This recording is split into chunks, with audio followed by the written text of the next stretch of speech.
Hey guys, welcome back. I hope you're all doing well. Today we are going to be looking at some footage from our trip to Seattle where we went to the Northwest Flower and Garden Show.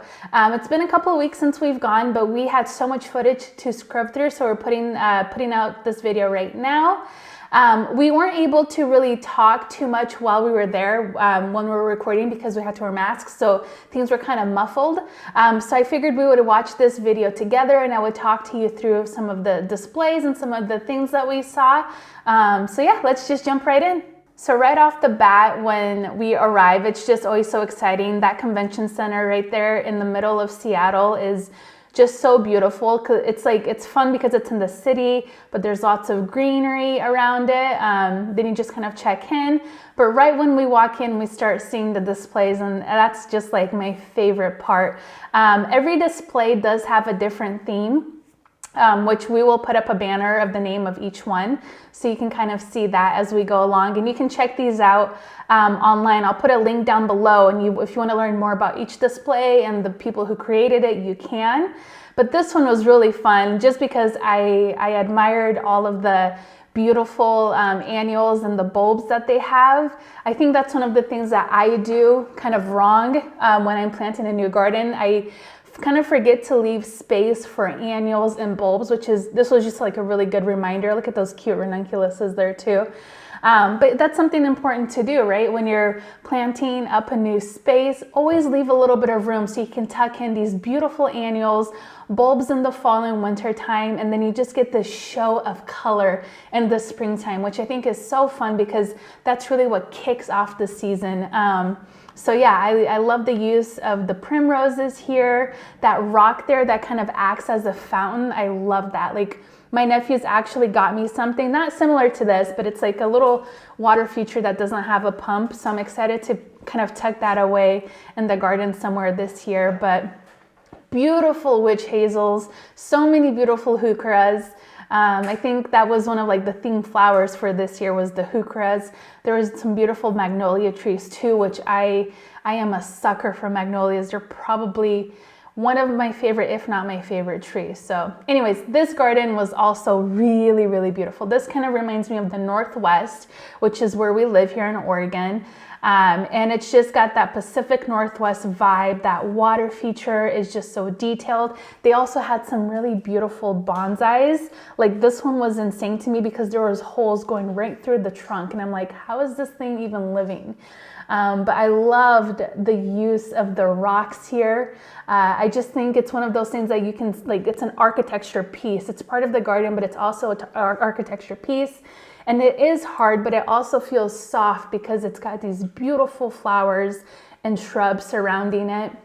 I also love the driftwood.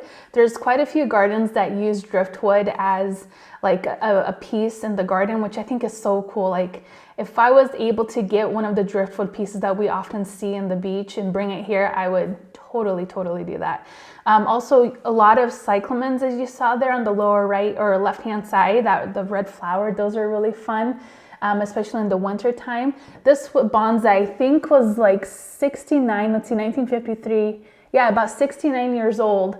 And it was amazing. Some of these are over 100 years old. This guy was actually trimming some of them, kind of pruning and shaping some of them. And that was really cool to see. I could literally sit there and watch him do this all day. It's fascinating. It's such an art. This garden was also really fun, the reflection garden. I love the use of pavers. I loved that retaining wall there. We actually have kind of a small retaining wall in the front where we have these pavers, but I think I want to do something like this maybe in the next year or two, and just kind of tuck away little pieces of mosses like that. I think that looks so pretty. And that little patio seating area, again, the grasses, the heucheras, the coral bark maples there are so beautiful. Again, another beautiful witch hazel, ferns, just beautiful. The cyclamens right there again around that tree was so fun to see. And I don't know, I think retaining walls can kind of be dull sometimes, but this was like a perfect example of how you can do it so beautifully. And we saw a lot of heathers too. You see that right there? Look at that heather. It's so pretty. I think it's one of those flowers and plants that I kind of forget to utilize in the garden, but if you plant them in kind of a mass planting, they put on a beautiful show. So it's just like a good reminder to think about that plant. A living room, this was really cute. This was just like a really little short walk through. In this display, they used a lot of grass. You can see that they didn't use like too many different types of plants, but they mass planted like a smaller number of plants, if that makes sense. They also had some herbs, some lavender, just a couple of evergreens, and then of course the tulips. Like, look at those tulips. Those look so delicious. I am so excited for ours to come up. We didn't plant any on the landscape this year, but we did plant a bed, I think with like over 1,000 tulips. I can't remember, but I planted them for cut flowers. But anyways, I'm so excited for that this year. Again, just more use of rocks in the landscape. That camellia just was like putting on a show. Now, taking a quick little break, this was one of the plant stands that we went to, and I like fell in love with houseplants even more. They had so many beautiful specimens. I was spazzing out. I was like, oh my gosh, calm down, Claudia, calm down. It's gonna be fine. But they had some beautiful rare plants. Some of them were like over $1,000, which I was just like, oh, that's so hard, because what if we kill it? Look at this beautiful variegated monstera. So fun. I also love the racks. Like, if I ever had a plant store, like I would love to have racks like this, just because it's almost like a drawer. So anyways, the plant farm, that's the name of this stand here. They just had everything like just tip top notch. All of the plants were great. The display was beautiful. The people working were so knowledgeable and so sweet. So I might call them up to see if they still had some of those really fun, rare specimens, just to see. Not to buy, but just to see. This was the kitchen garden, and I love this one because I felt like this was something that's so relatable to a lot of us. I think over the last 3 years, so many people have been getting into gardening and greenhouses and just this whole indoor living situation. They had a really beautiful fountain, a little grill area right there off to the side. This greenhouse was really cool. I would love to incorporate something like this in our current house. I don't know how, maybe removing the deck and doing something like this. And then there's the raised beds there. It looks like they had some tomatoes growing, and raised beds are like all the rage right now, right? Like, you're seeing raised beds everywhere. Everybody's incorporating them in the garden, and there's so many ways to do it. This was my favorite display. This was by an artist. His name is Landon Moore, and he just did it so perfectly. I love the driftwood there. That water feature was like, it's hard to believe that they put this together in such a short period of time. And the size of those rocks were insane. And then that background of the mountain. There's also like that little space right there that you see right now. That's a little office. And it had a beautiful table inside. I think it's probably like a walnut table. But I'll tell you what, if I had an office like that, I would not ever need or want to go back to the office. Like, this was beautiful. Look at that. Like, can you imagine having that in your backyard? That'd be insane. Huge water feature. Just the details were so perfect. Cool. This is city living. Let me pause there for a sec, because actually this part here is actually where I do get to talk a little bit. But what you're about to see is these little display gardens, or like kind of like a back porch area. And they just like, there's different themes throughout, and they did a really good job, and like totally different from one another. So I'll let this play so you guys can enjoy that. So this is cool. This is city living. So these are going to be small spaces, so you guys can see if you don't have a lot of room. But look what you can create with such a small space. How beautiful is this? Look at this wall. This is so cool. I love that. You can do flowers, you can do veggies. Awesome. This one's a little bit more laid back. You have a little seating area. I love that. Welcome to my garden. You don't have to have a big space to have a personal garden. I love this. I love this. To some a weed, to others a wish. Isn't that the truth? Remember, as we were kids, we would blow on these. Now, if you see somebody doing that, you're just like mortified. because you're just gonna spread everywhere. I don't care. I still think that's so fun to blow on those. This one's cool too. I love the black and white and the blue.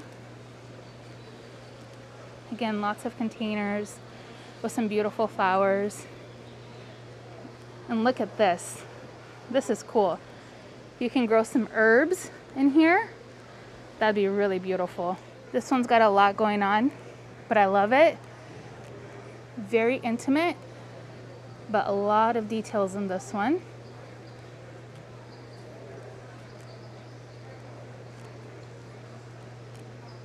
Love that. I love these panels too. These rustic, or they're like rusty panels. Those are pretty. Staghorn. Patina. Patina, yeah. I had a phase where that was my favorite word. Ooh, cute fiddle leaf back there. This is pretty. Outdoor meets indoor. Yeah, outdoor meets indoor. I love all the glass. That's gorgeous. Ooh. Heucheras, tulips, very pretty. I like this one as well because of these little wooden panels with the little potted plants. This is cool. You can do alternating flowers and herbs or just keep it plants. You could do that even indoors. That would be really neat. Love this. Very bright, very cheerful. I feel like an artist would have this. Mm-hmm. Very colorful. This one's really cute too. Very girly with the pink. Love that. So there's something will be on the rooftop. Yeah, yeah. Little tank there. Love those touches. This is what like a vlogger's life would look like. If I'm a vlogger, this is what it would be like. Girl boss. Yeah, girl boss. Adorable. Yeah. And this one is just beautiful. Full of plants.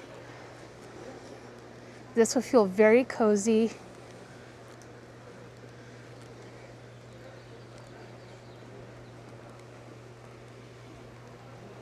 Now back to a couple more displays. This one was also really fun. We actually did a quick video on this probably a couple weeks ago. And this display, this won the award for this year, and it was magnificent. Like the use of evergreens and the layering in this display was absolutely just perfection. Like this garden looks like it's been an established garden for years. I don't know how they do it. Like the artistry that went into this is just perfection. Some of these trees are so old. Again, they had a couple of bonsais. Look at that one right there on the right-hand side. That was just insane. And every little detail from the lighting to the lighting and the water feature, the ground cover, it was just like the hardscape was perfect. It was magnificent. They also had like a couple of little benches right there, right off to the side. That was cute. And look at that bonsai. It's like growing on a rock. Like, who thinks of things like that, right? It's so beautiful. And this tree was just magnificent too. And I love all the moss, and it was just so dreamy. Like, I wish I could just have a space like this. Even if it was like a small display, I would take it. I would just take it.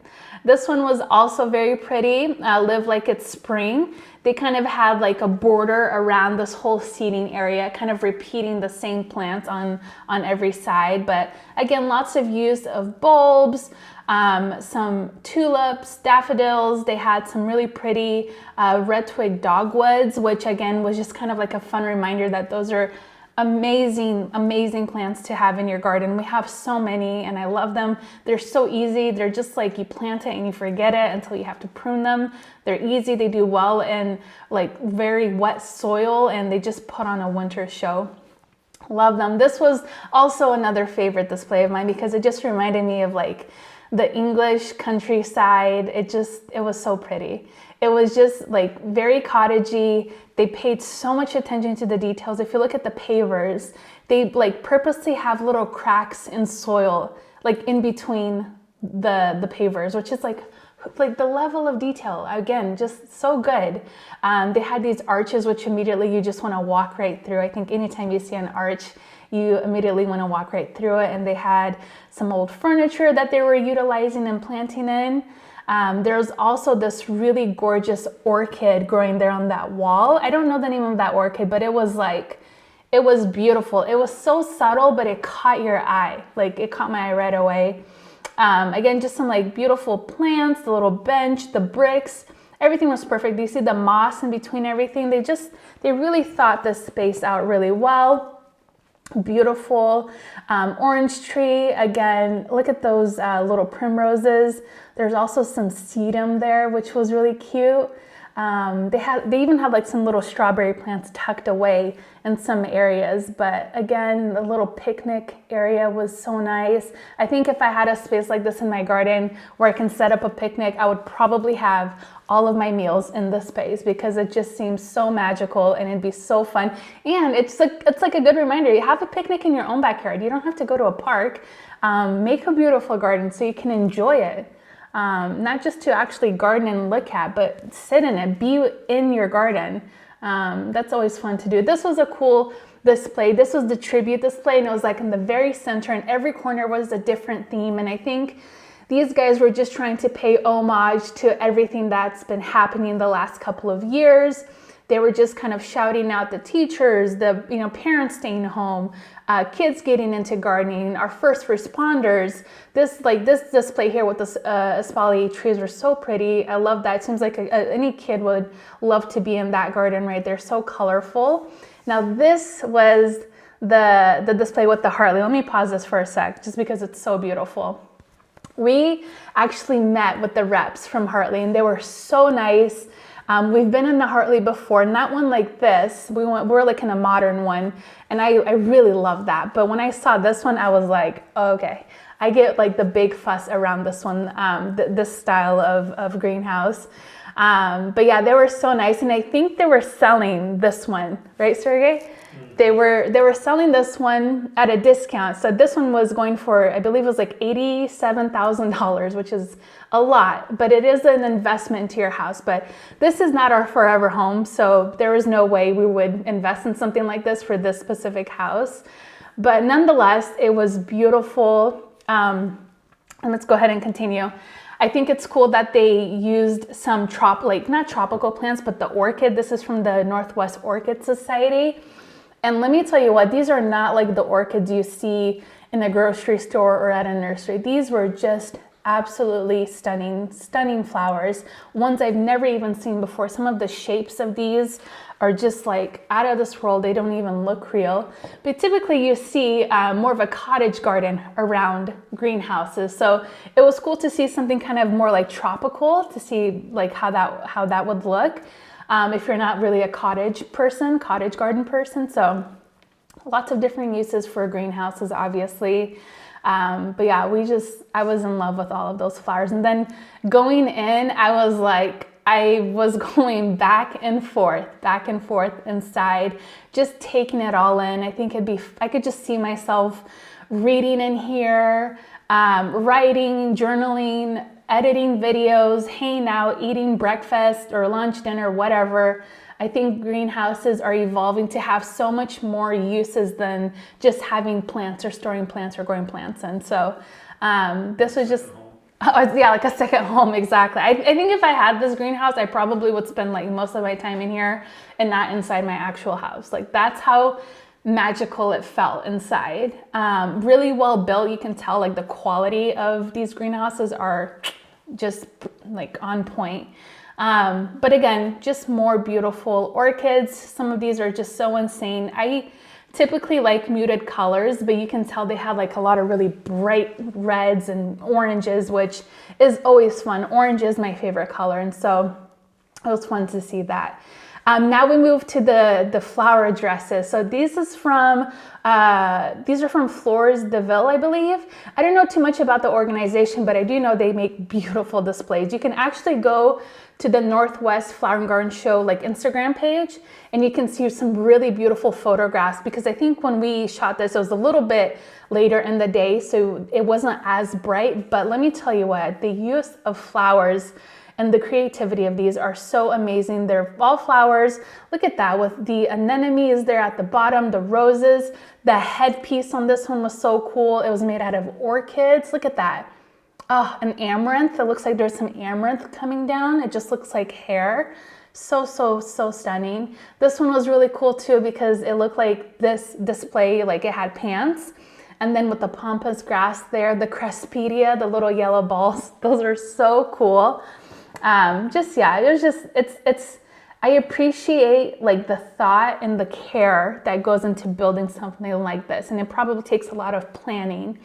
And the cool thing about the dresses is they almost look like fabric. Like there's movement in those dresses. I'm telling you, like when you see them in person, it could seem like, oh, it's kind of flat, like in a picture. But when you're up close to those dresses, it literally looks like they can just flow in air. Like, I don't know, the way that they do it. I love the evergreens on this one. Again, the headpiece, the jewelry that she's wearing made out of flowers, that was really neat. Lots of really beautiful roses. This to me was really pretty too. Very simple, but like intricate.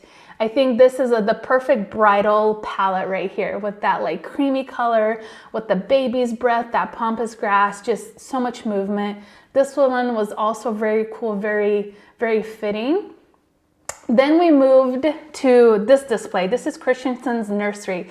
And Christensens Nursery is up in Skagit Valley in Washington. And we learned about them through Erin from Florette. And she shops there a lot. And when we were there, we were telling them like, yeah, we learned about your guys' nursery through Erin, because she always posts on Instagram about you guys. And they were like, oh yeah, she was just here today. And I was like, are you kidding me? I am breathing the same air as Erin. I was such a fangirl. Like I love Erin so much. She's amazing. She's one of my idols. Erin's like the LeBron James of the flower world. She really is. She's just incredible. And to know that I was there when she was there, it was just like, that just made my trip like so much better. And I think if I ever met her, I would just, I don't even know what I would do. I'd probably just cry. I probably wouldn't even be able to talk. But anyways, back to Christensen's. They had this gorgeous display right when you walk in, and they found this piano in the side road, like in the middle of the road, and they took it and they created this beautiful thing with it, which just shows you that you can create something beautiful out of somebody else's garbage, really. I mean, look at that. It was so unreal. I love that so much. I really hope they took that piece back to their nursery.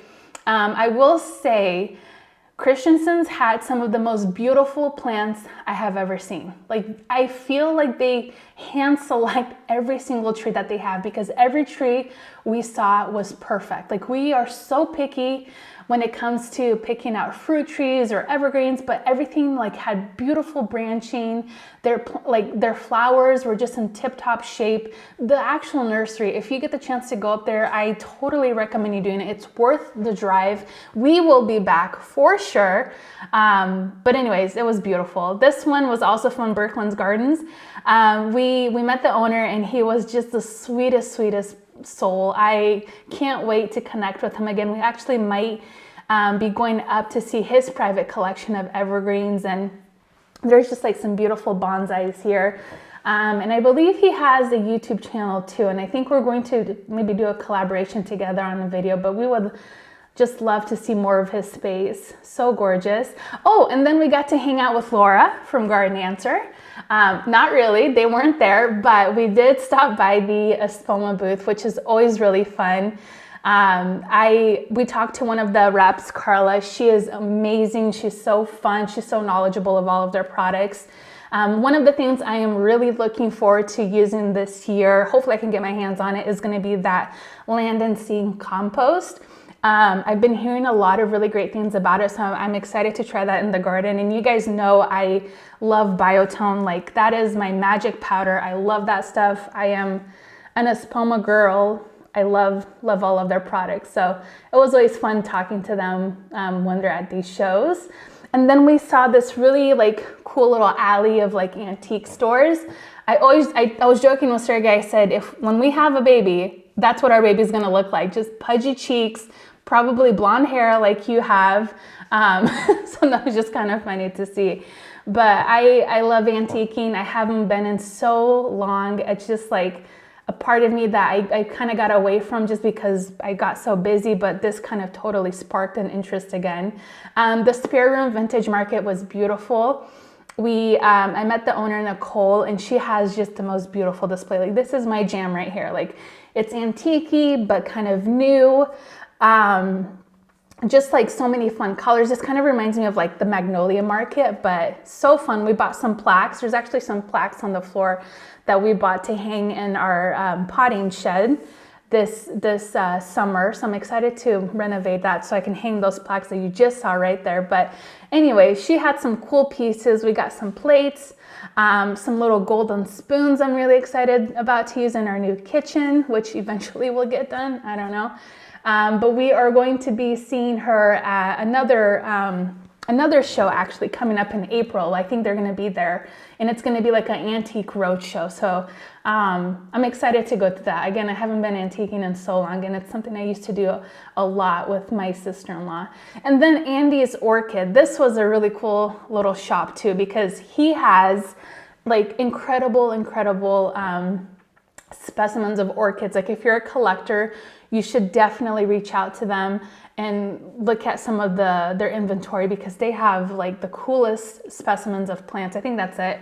But they have orchids that they're growing on like little rocks. They have orchids that they're growing on these little wood paddles. It's just like, I didn't even know orchids could really grow like that. Like, this is how they probably grow in the wild. So that was really cool to see. But other than that, like, we met some amazing people. I think like at the end of our trip, like, my voice was so sore because I talked to everybody and I like making new friends. And I'm such a, blah, blah, blah, blah, blah. I just talk. But we met some amazing gardeners, just home gardeners, just everyday gardeners, and exchange contact information. We also met some really awesome dahlia farmers. So we're hoping that we're going to be doing some videos with them this year. Excited for that. Of course, you know me, I love dahlias, but yeah, it was really fun. Like, if you guys get the chance to go up there, it's every February, you should totally do it. It's worth the trip. It kind of ignites that fire in us when we're so close to getting ready for the season to start. So I hope you guys got some ideas that you can implement in your own garden this year. Again, you can go back and look at some of those display gardens and take little bits and pieces. I know I have. So it's always just fun to see like the creativity of people, from all over, just come together and just create some beautiful things. So anyways, thank you guys so much for watching today's video, and I'll see you guys next time. Bye-bye.